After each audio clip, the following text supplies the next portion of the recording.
Hello everyone, welcome to the channel. If this is your first time on the channel, my name is Tim.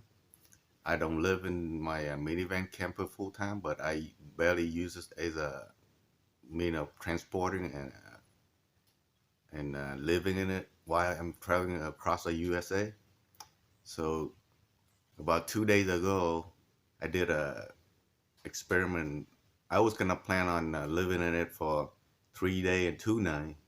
But after 2 days and 1 night, I have enough experience that I can give it to you today of what I thought with the build that I had. All right, let's go check it out. Right now, I just refill it up, so I will be able to give you the number, what the MPG is, and then I'm going to show you what it exactly looked like inside afterward. 2 days and 1 night, actually living in it. And anyway, let's get to it.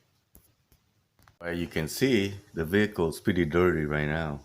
If you look at the tire, I went into one of the dirt road at Death Valley, and the car pretty messy. Anyway, so out of that 2 day, the first day I drove for 4 hours straight. There was 2 rest stops, but because of COVID-19, both of those rest stops closed. But I already have my portable toilet and for my number 1 and number 2, so I didn't care. So I keep press on and drive for straight 4 hours. And then the second day I drove, after helping out one of my subscriber on living in a van on a group in Facebook, I decided to went straight to Death Valley instead of Red Rock. Because I visited Red Rock before near Las Vegas, so I'm like, I'm gonna drive through Death Valley. So on that day, the second day, I drove almost 10 hours total. So after 2 days, I drove total 781.5 miles, and I used 24.45 gallons of fuel. Actually, 26.13, and unbelievably, that's give me a total combined MPG of 29.9. That's crazy. Factory, this thing's supposed to get 24 on the highway. That's it. I guess it must be the way I drive it, because there's a lot of rolling hills, stuff like that. So if you cruising along, 80% of the time I was driving was using cruise control. So I guess that's why I get such a good MPG. Anyway, let's go look inside and see what it looked like. You know, I don't care how neat and organized you are in your minivan. This is apt to happen when you live in it for 2 days, 1 night.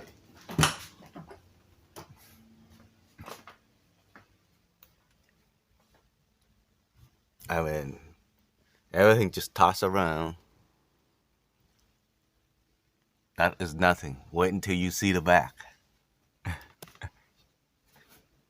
When you start moving stuff around, everything just look massive. Here, let me open up the side door here.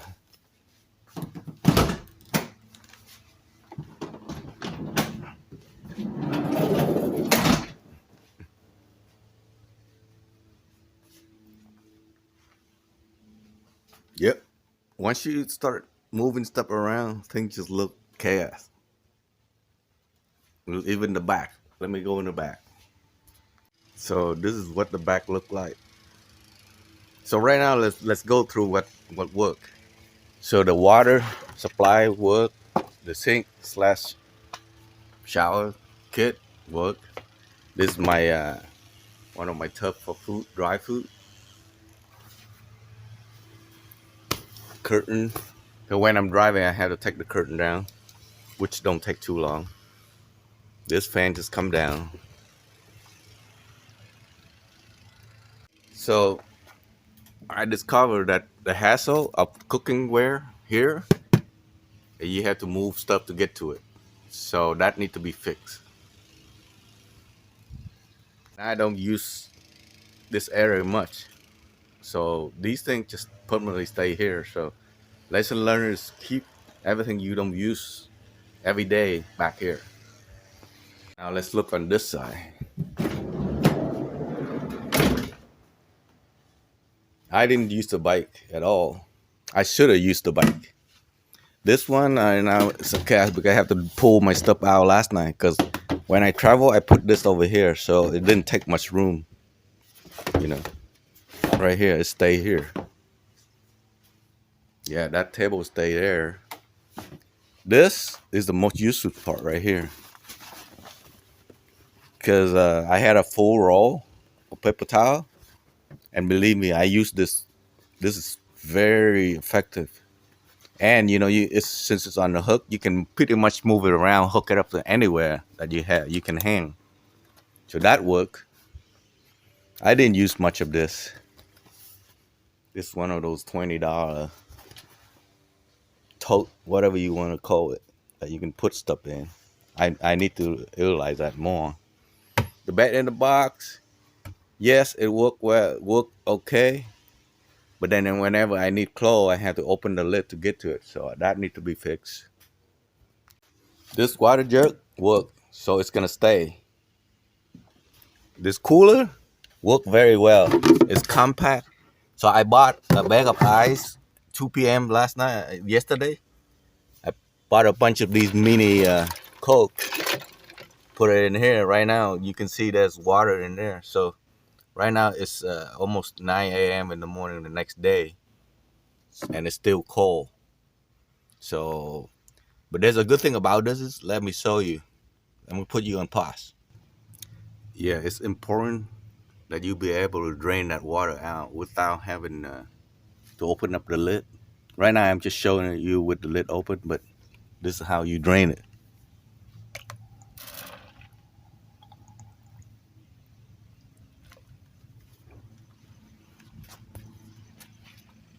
You want to drain it completely. You want to leave some of the water in there, so that way it keep your can of Coke or whatever drink you want to keep cold for a long time. So the butane still work well. So I might have to utilize these milk crates. They're very convenient. It's easy to put stuff in there and then move them around. This one, I'm a 50-50 on this.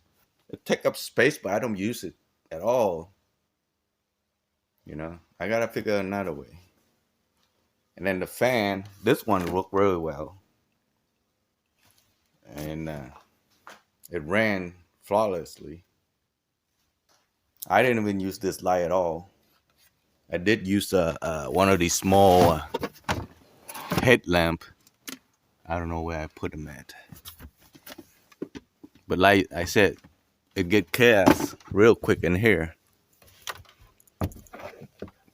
All kind of stuff that I can't even find. So you can see how disorganized it become quickly.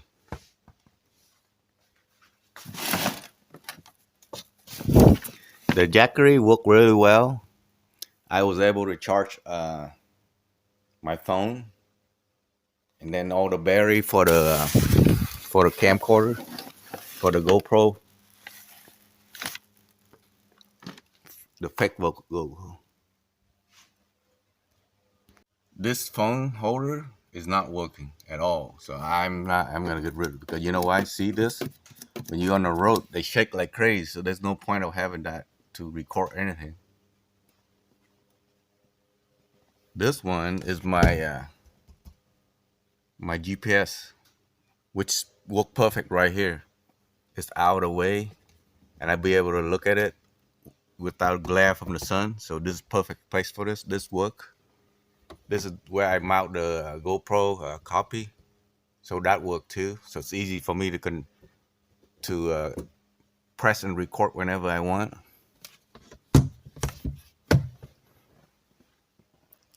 Yeah, pretty much this layout right here is work out well. So anyway, I will give you a bunch of little clip here and there on this trip, and then I will do a separate video for the Death Valley Drive. pretty interesting drive. So I see you after the clip. Hello everyone, welcome back to the channel. So today is the first long trip that I will take the Sienna. Really long trip. So far, I load up everything in the vehicle. It's amazing how when you go on a trip with just one person and all the crap that you bringing along with you. So I need a better way of arrange this thing. But don't worry, once I get to the location, all this will get rearranged. So that way my living area is open up, you know. So pretty much this is all the stuff I pack in. Got all kind of mount stuff so I can put the camera, put it on. So I probably have to go clean up the windshield so that way get good video. So anyway, we'll take you along, all right? So why did I decide to do this trip? Um, well, there's two purposes. First one is to actually test out this vehicle, see if it can handle, you know, long trip, at least 2 to 4 hour a day, which is the most I can handle a day probably nowadays. So where I'm going right now is I'm heading toward Las Vegas area, which is like 3.5 to 4 hours, depending how fast you're driving. So we see go how it go. I'm not gonna take the 15 interstate. I'm probably gonna detour, take the backside road a little bit. There's this one little town called Powdrum. It's like a little town in the middle of desert. So I will show you what it looked like when we get to that near that section. All right. And the second purpose of this trip is to help out one of the subscriber on Living in the Van group in Facebook. She's been having issue with the electrical and some other stuff. She bought a pretty well used van, so she doesn't know a lot of stuff. She doesn't not sure what to do. So I'm gonna probably stop by and help her out on my trip.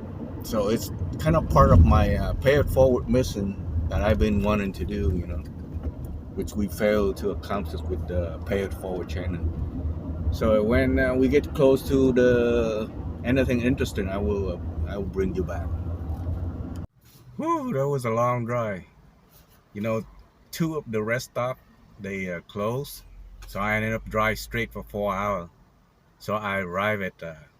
If you ever end up in Las Vegas, there's a little place on Spring Mountain in Valley View. It's called Chinatown.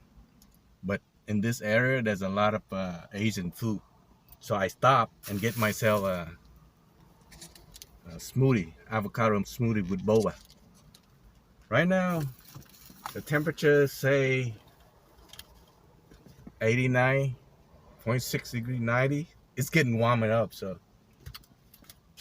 I stopped to buy that, a sandwich, a special sandwich, number one, and a baguette. So all together for about 15 bucks. So the baguette is gonna be for later, for tomorrow when I make breakfast with eggs. So right now I'm gonna go straight to the Nellis Air Force Base, see if I can get in there, then kind of scout out the area. So that way, that's gonna be my sleeping place tonight, inside the base with the guard outside. So, all right, I will see you in a bit. All right, I'm in the car right now. I'm parked on base. It's kind of hot in here, so I have the fan running. Temperature currently is, let's see, 98 degrees. So I'm having dinner. It's the number one special sandwich, Lee sandwich. It's a Vietnamese sandwich. Let me show you. Yep, Lee sandwich. If you ever go to Chinatown in Las Vegas, it's on Spring Mountain and Valley View. check them out. There's plenty of different restaurants around that area too, so check them out. It's funny how people on YouTube always glorify van life, right? Tell you the truth. If you have to live in a van, it sucks.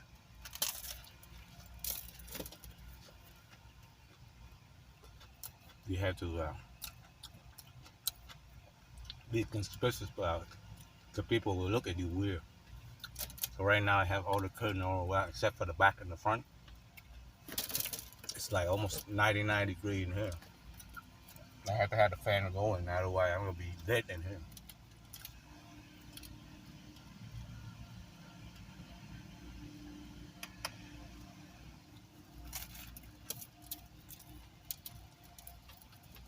Tonight I might have to do a sponge bath. Can't really do a bus bath out here.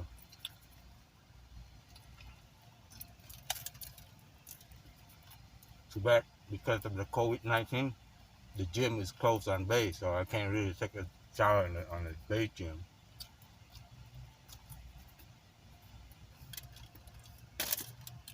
Let me repeat, van life sucks. I went to the Air Force called the shop pad to get some drink and ice. So I was thirsty and it's hot. Right now it's 18. So I went back to get a grade and a bag of ice, a small bag of ice. So I put it in there, might keep it cold.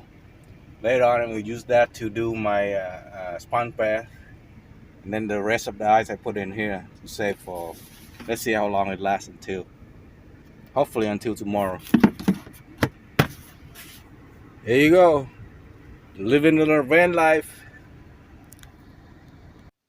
So the takeaway from this trip is I was able to do take a shot. I mean bird bath. I mean sponge bath inside the van.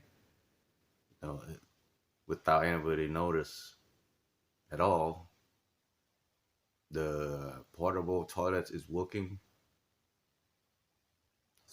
but the interior is kind of tight. So